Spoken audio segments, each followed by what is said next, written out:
Okay, so influenza virus multiplication handout. This one's going to be kind of hard for me, but let's just go for it. So you have your flu particle right there. And you can see that right here, these black squares is neuraminidase, Na. And these black tiny ovals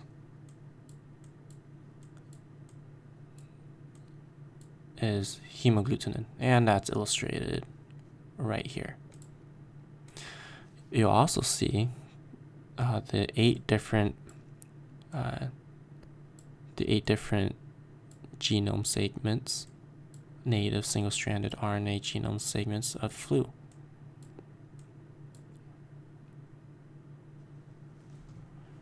So when flu is infecting our cell, it will need to attach to the cell receptor, and it attaches to sialic acid, and it attaches to sialic acid using hemagglutinin, and that's shown right here.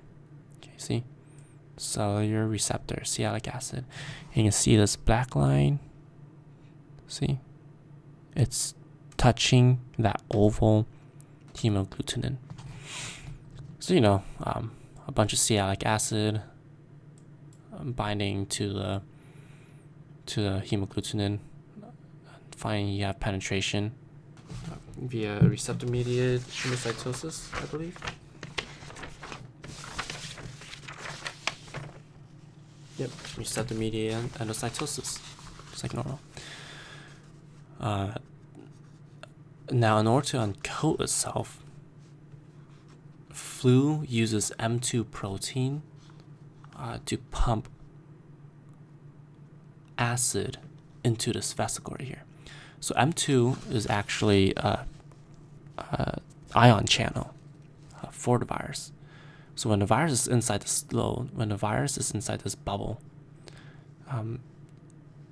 it's basically in its own separate environment inside the cell, and it'll use M2 to pump hydrogen ions, H+, pump hydrogen ions into there, and it'll partially uncoat the virus. See, M2 is right there. So you have partial uncoating. And so you just have the nucleocapsid by itself. That's a direct result of the partial uncoating. And then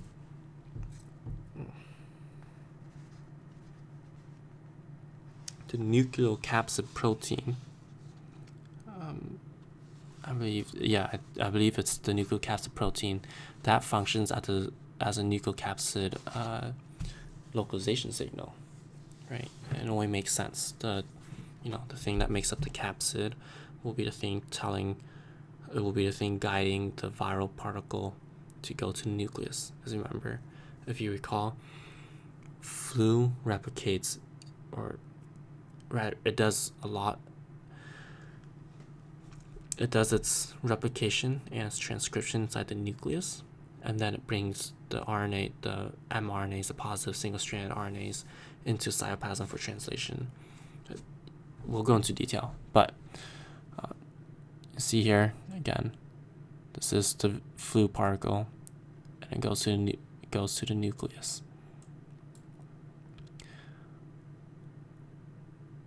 Once it's in the nucleus,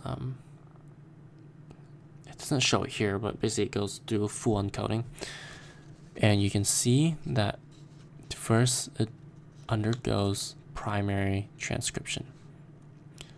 Now, because it's a negative single-stranded RNA, it has to have a viral polymerase attached to its nucleocapsid. So that viral polymerase,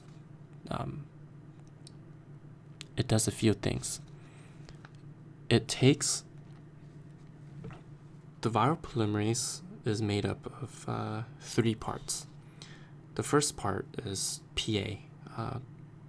That's one of the subunits of the polymerase, and it's an endonuclease. The second part of that of the flu polymerase, the second subunit is PB1. Now PB1, it elongates the RNA strands.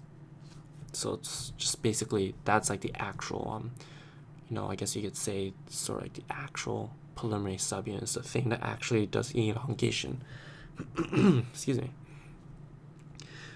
PB2 steals cellular mRNA primers.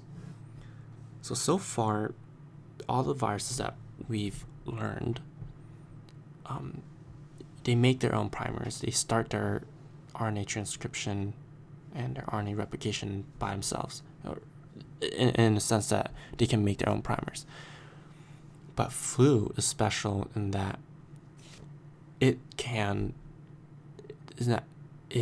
in order for it to make its RNA products, it needs to steal RNA primers from the cell itself.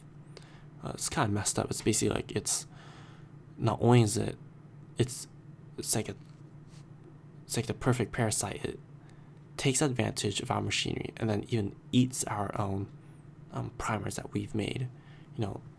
It makes us do all the hard work and then eats it. So it steals cell mRNA primers. So that's a virion-associated polymerase. It consists of the PA, PB1, and PB2. And then with that, it can undergo primary transcription.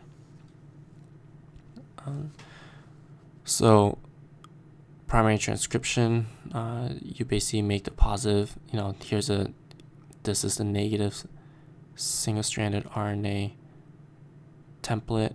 This is the positive single-stranded RNA. This tiny piece which got kind of cut off. I'm going to do some undo. Try and undo some of this. This thing right here is a cell primer that I stole. This giant thing, excluding that weird squiggly line, is the negative single-strand RNA. This is a positive single-strand RNA that's made that was copied off of the negative single-stranded template. So primary transcription, now we're here. With the positive single-strand RNA, what do? You make, you basically make your proteins. See, here's a full-length positive mRNA transcript, and then you translate. You make your nucleocapsid proteins. You make more of your polymerase subunit proteins. You make your matrix proteins. Right. You make these glycoproteins right here, which will it will then travel through the endoplasmic reticulum through the Golgi and be put on the cell surface. And the reason why it puts itself on the cell surface is because later the virus will assemble at the cell surface and then bud off of those with these receptors right there, with those glycoproteins. So moving on. Something else so with this primary transcription, you only make a small amount of protein products. Obviously, if you want to make more, you need to make more of the positive single-stranded RNAs. So primary transcription, it makes the first few rounds of positive single-strand RNA, and then it actually replicates a bunch of negative single-strand RNA. And from there, with the thousands upon thousands of native ssRNA, you then have secondary transcription. So now you make even more positive single-strand RNA, and from the thousands of positive single-strand RNA, you can then do more translation. So it's essentially the virus is trying to make as many copies of its genome and proteins in as short of a time as possible. The only way to do that is through having secondary transcription. So all these proteins right here, the nucleocapsids, the polymerases, the matrix proteins, now they just all go back into the nucleus. And guess what?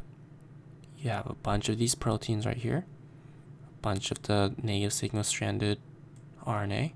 What do? You start assembling. But you don't assemble the thing fully here. You simply attach the DNA and the virion-associated polymerase. I guess you can consider it sort of like a proto-flu molecule. Then you transport the nucleocapsid out, and finally you have the full particle assembly. And you can see here, this is the virion. You can see the HA, the NA, everything finally buds out.